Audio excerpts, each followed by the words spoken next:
Hello and welcome back. This is our second weekly roundup. We had great feedback from you guys last week, so we're back with more tips and picks. First, we're going to introduce the panelists. This week, we're missing Aristides Pampakos, but don't worry because he's going to be back. And speaking of back, we have Connie Lung this week with us. How are you, Connie? Awesome Angular GDE and Enterprise Architect. We're so happy that you could join us this week. How are you doing? Hi, I'm good. I'm happy to be back for the first time. We're happy to have you. All right, we've got Dylan Hall, the senior developer turned architect. How are you, Dylan? I'm doing good, except for a flood in my basement. Otherwise, everything's fine. Oh no! Oh no! Uh-oh. I hope that's okay. I hope it works out okay. All right, we've got Pavel Suk with us. How are you doing, Pavel? Well, I'm doing fine. I had the meetup event last week, but I am a bit new energy back, so thanks for having me here. I saw that meetup and you killed it. Shout out to NG Asia. That was a great session. I really was very proud of you. And thanks to Ilio for the invitation. That was really cool. All right, we should put the link for that down below in case anybody wants to see the meetup from last week.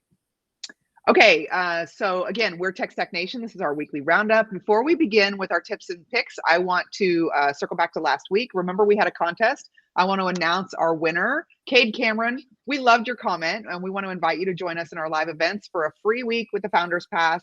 I'm going to reach out to you, have your people call my people. We'll get you hooked up. We also love Radek's comment. Radek, you were so close. Try again because I think you're going to win it very soon. Yeah. Okay. All the comments were great. I love them. I know. We love the comments. Thank you so much for the encouragement, you guys. We really loved it. It was great. I love Kate already. Time for yeah, absolutely. Cade's comment was really nice. We loved it. Thanks, Cade. Okay, time for tips and picks. Connie, what you got for us? Well, I have two picks today because I know Aris is not here. So my first pick is ng extension released a schematic to migrate Angular code, like to migrate output decorator to output function for signal in Angular 17 is awesome because developers do not need to manually make those code changes. It's done by the powerful schematic. Yeah, we had this call about migrating script with Dylan. Dylan was basically saying about the standalone, and having this one in hand is going to be really great. Love it. It's good to know. Yeah. We'll put a link down below for all this. Mm-hmm.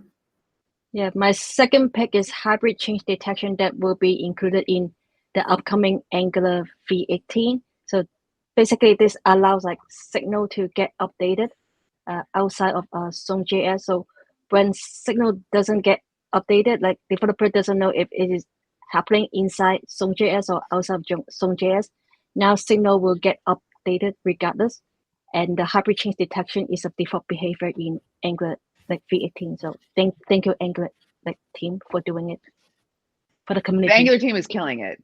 Such a good pick. Yeah, we had, I think it was last week, we had Matthew Riegler from the Angular team who came to hang out with us, and he also wrote a really cool article about hybrid change detection, which we'll link in the comments down below.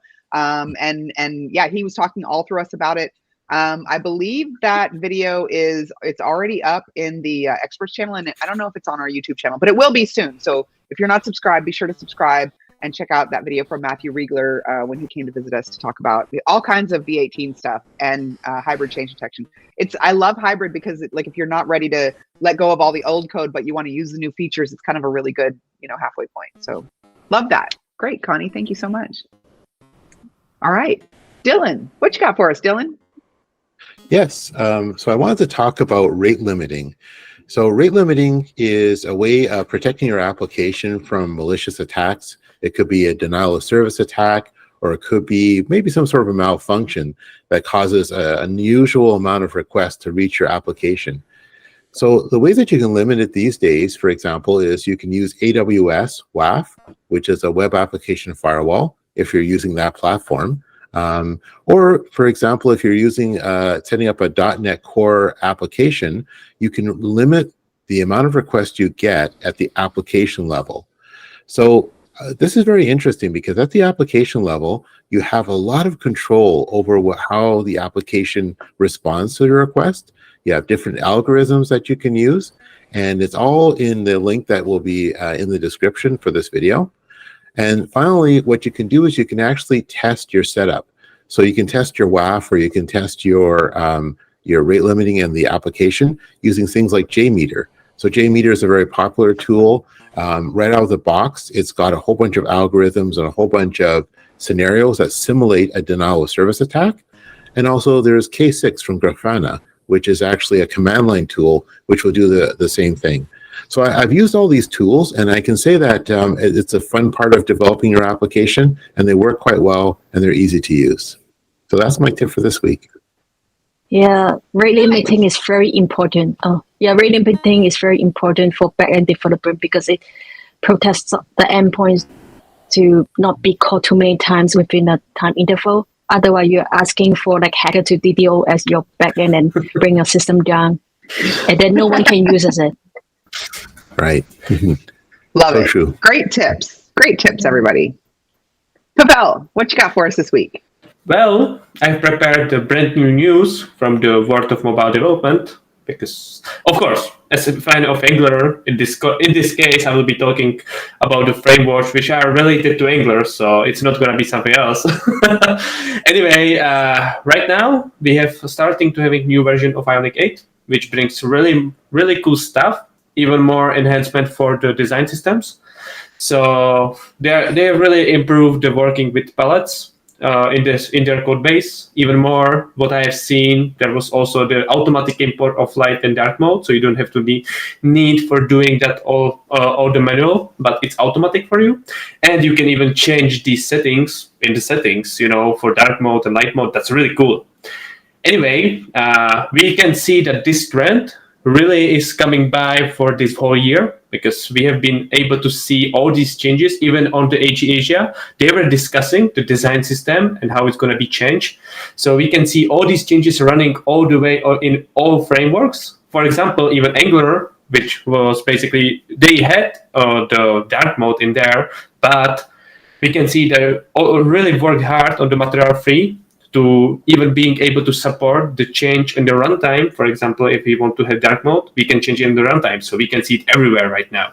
So we will see, and we will bring the news about it. And of course, I will, as a fan of NativeScript, there is some minor change of update in the for the version 8.7, which they are bringing more basically help in terms of working with debugging and other stuff. But you will learn it in the comments, so stay tuned for that. Yeah, I mean, not only in mobile, like web development, there's like exactly. color scheme in media query that can update the CSS based on the value. Dark means dark mode. The other value is light mode. Yeah. Even me, I was doing the demo of changing in the runtime for Angular Material 2, so it's possibly doing either a lower version because of CSS variables. They are powerful. Love it. Love these tips, you guys. Y'all are doing great. Okay.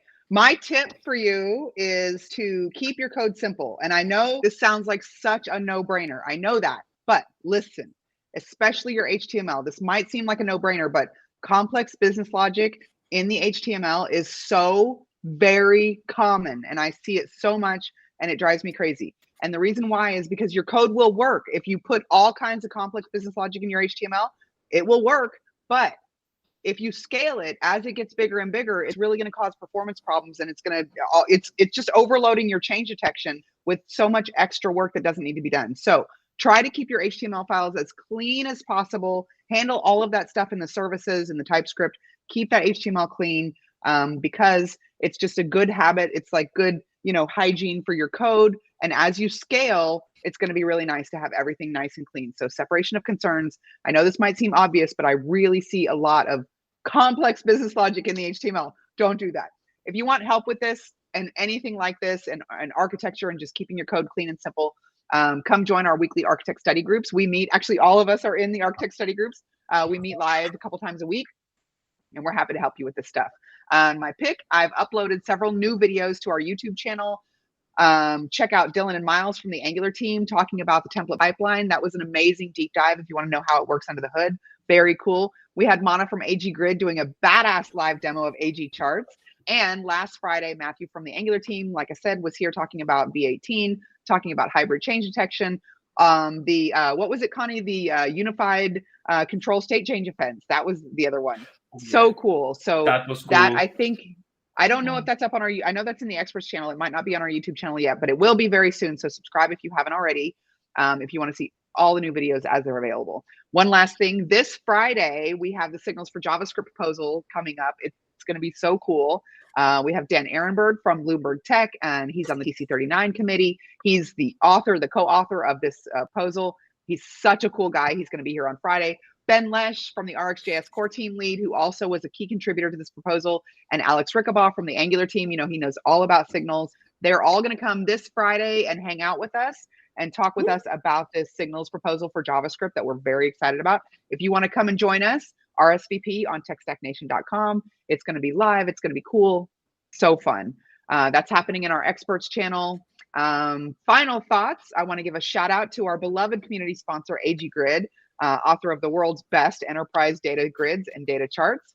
If you want to sponsor an active community with over 6,000 developers and architects and year-round live events, email sponsors at techstacknation.com and apply to become a sponsor. Speaking of our 6,000 developers and architects, if you're looking for remote architects, we can help you with that too. If you're hiring and you'd like access to an elite group of developers and architects, email hiring@techstacknation.com and we can help. Okay, the contest. This was so much fun. We're going to do it again, the comments contest. If you enjoyed this video and you want us to do more, like and let us know so we can keep making content like this, and subscribe so you can see all of our videos. If you want to come join our live groups and turn on your camera and nerd out with us and our friends and the tech experts, leave a comment down below. And you can be like Cade Cameron and win a free week of the Founders Pass, which will give you access to all of our exclusive premium live events and the architect study groups and our expert Fridays, all of it. Thanks again to our sponsor, AGGrid. Thanks to our panelists, Connie, Dylan, Pavel. Have a great week. We'll see you next time. Bye. Bye. Bye. See you next time.